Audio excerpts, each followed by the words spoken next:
Hello everyone and welcome. Make a cup of your favorite drink and get comfortable because this is a wonderful time for news stories from Yellowcat. Send your own stories in the comments below and maybe they'll be in our new video. What's the craziest story of someone at your company quitting or being fired? Part 2. Some years back, I was having real difficulty finding a decent paying job, so I was forced to pick up retail work just to make ends meet. One of those jobs was at a national electronics retailer many Redditors will recognize as the "no, seriously, how the F are they still open" store. About a month or so into my employment, our regional manager, who was by all reports a really sweet lady, said "F this noise" and quit for greener pastures very suddenly. The woman who replaced her was short, round, and extremely loud. Nobody knew anything about her other than she was an outside hire. About a week into her position and about 3 weeks before Black Friday, she sent out word that all employees of all local stores were to attend a mandatory meeting where our holiday strategy would be clearly defined.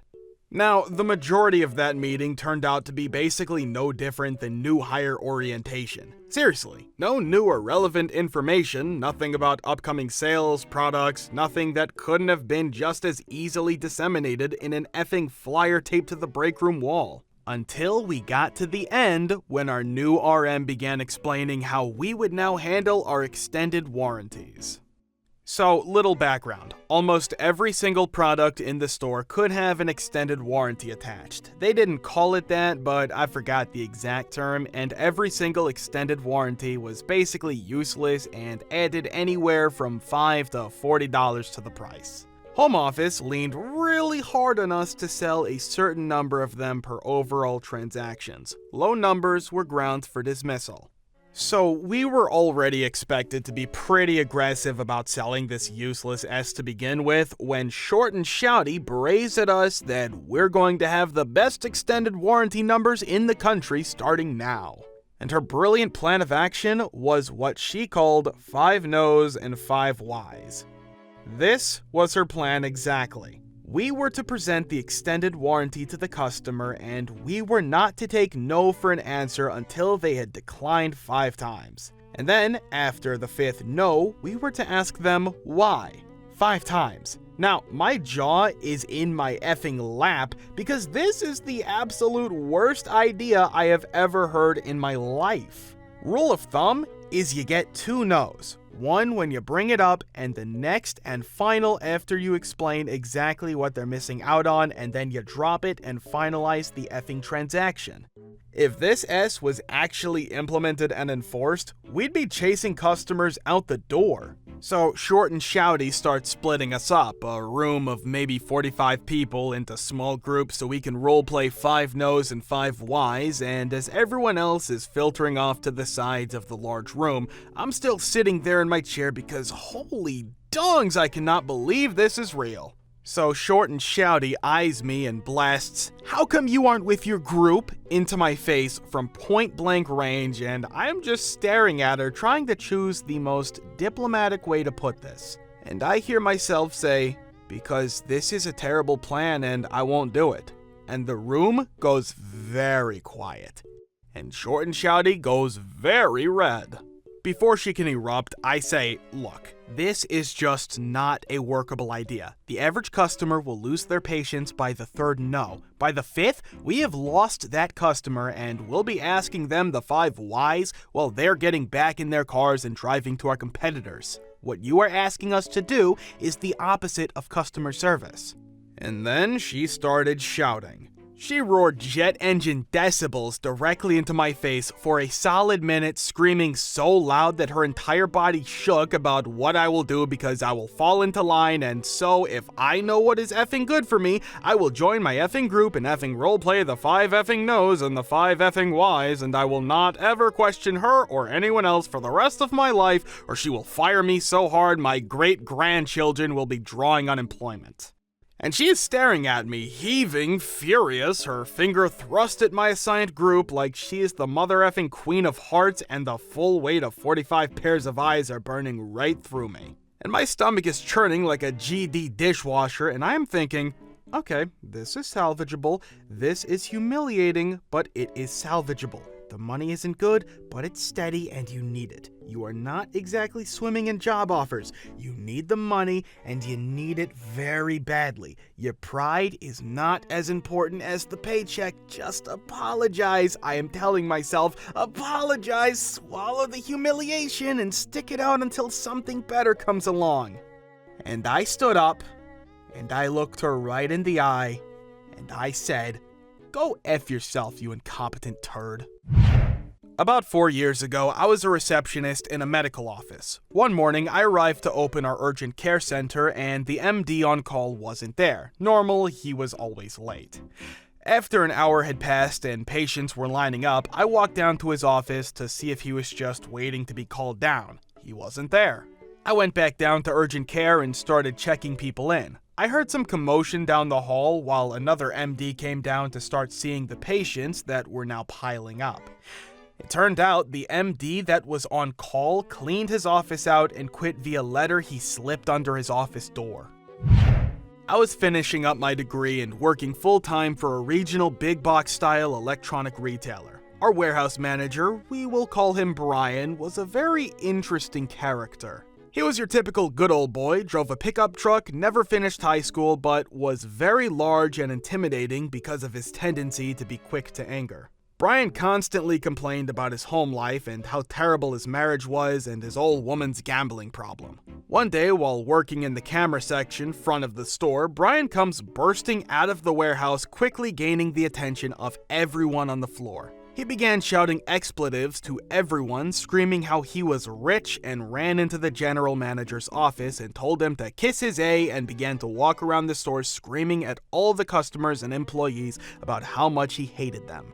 A mere 6 hours later, Brian re-enters the store, still wearing his company shirt, and heads straight into the GM's office. About 30 minutes later, he leaves. Come to find out, he had gotten a call from his wife screaming she had won $100,000 while gambling. Brian, upon hearing this, went into a frenzy, quickly telling everyone off and giving his 2-second notice. Once he arrived home, he realized it was not $100,000, but 100,000 pennies. He came back to the store to ask for his job back. I was working for a private health services company doing some specialized administrative work. From the beginning, they did not provide the compensation we agreed upon. I tried negotiating with the director for 6 months, but when I realized he was not going to hold up his end, I found another job. I timed it perfectly though. Several staff members were taking their vacation the same week, so I volunteered to take on 60+ hours while they were gone. I never showed up that Monday because I was starting my new job. When the director called me to be about how unprofessional what I did was, I told him how badly he screwed me and how much of a financial struggle I was in because he refused to pay me what we agreed on. He was speechless. Although he never admitted it, he knew I was 100% right. Best feeling ever. We had been noticing a lot of tools going missing at work, like thousands of dollars worth of drills, batteries, sawzall, that type of stuff. We are a pretty large manufacturing facility, but our processes hadn't caught up to our size yet, so nothing was really tagged or identified, which made it hard to track. I was working in one of our shops and the supervisor came in and grabbed one of the apprentices and asked him to come with him. Now, this kid was always a pretty decent guy, pretty funny and not a bad worker. We all knew he was kind of a mess though and had a lot of bad habits, so when he got asked to go, we started to put it together that he must have been the one stealing S to pay for the drugs and that he was getting let go.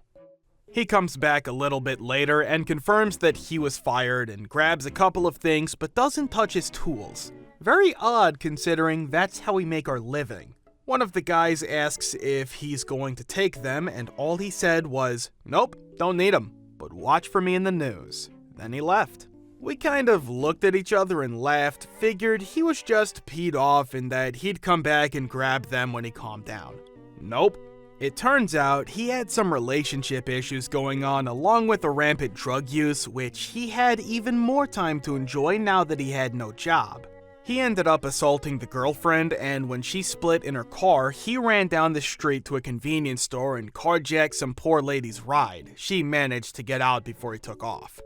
The 4 days following were pretty crazy. Apparently, he was randomly committing crimes with no real idea of what the H he was doing. A lot of random B&Es. It all came to a head when an undercover officer spotted him in yet another stolen vehicle on the highway.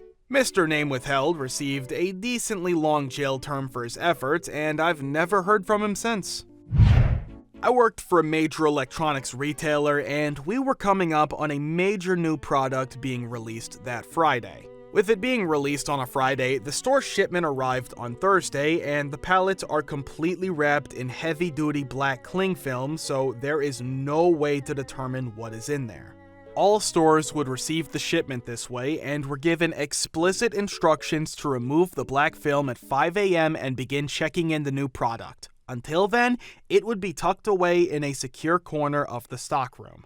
In the history of the company, there are extremely few times where maybe someone tampered with the film to get a peek. I will admit, it was always tempting. Even it was a product that may have already been announced a couple weeks back, I would get excited about just seeing what the box design was. So, on to the idiocy. Late Thursday afternoon, pictures and even a video of this new product up show on one of those technology rumor blogs. The company quickly issued a cease and desist, and YouTube took the video down. But it's too late. Really, when S like this happens, 10 seconds is too late. A priority message goes out to all store managers in the company to join a video conference call. It was going to just our store manager, but he asked me to join because I was the inventory and logistics manager. So we are all in a room. My store manager and I, along with many people and store leaders of other stores. Lots of hugging before we kicked off. Some dude from high up in global loss prevention had a quick 4-minute presentation for us. The mystery depends. He rolls the video of the leaked product. The dude is trying to do an unboxing video sans dialogue where he introduced the world to a product that legally could not be sold, or even opened. He gets to good stuff now.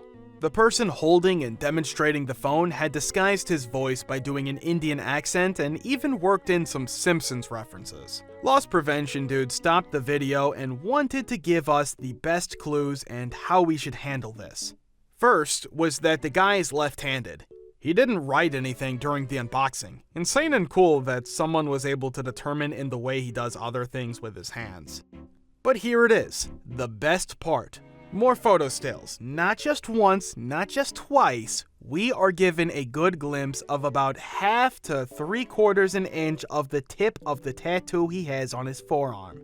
And loss prevention dude tells us that the tip is 1 inch from the wrist. He also points out a scar on the ball of the guy's hand. They ask us to find this person in one of the stores, but we don't need to. Unfortunately, I know just who it is. He was a stock associate at my store. Loss prevention dude asks if there are any quick questions, and a few in the room raise their hands. I tell the room to let me talk because I know this guy and he's in my store. I tell loss prevention dude this, which makes him happy and tells me that our local loss prevention manager will connect with me. He was actually there in the room with us.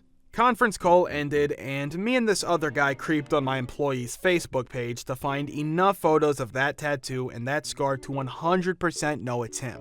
The next day, when idiot dude was back at work, he was interviewed by LP and he just crumbled but argued it too. Didn't matter. He acknowledged that it was him, so he got fired. The company could have even gone after him for $100,000 but didn't. They just wanted it to go away. How stupid is someone to show their tattoo when doing something like this? Any film editing software would have made it possible to crop out. Just stupid. If you want to watch the part 1, click the link here. Thank you for watching. Guys, thank you for all the support and likes. Subscribe to the channel if you're not subscribed yet. See you next time.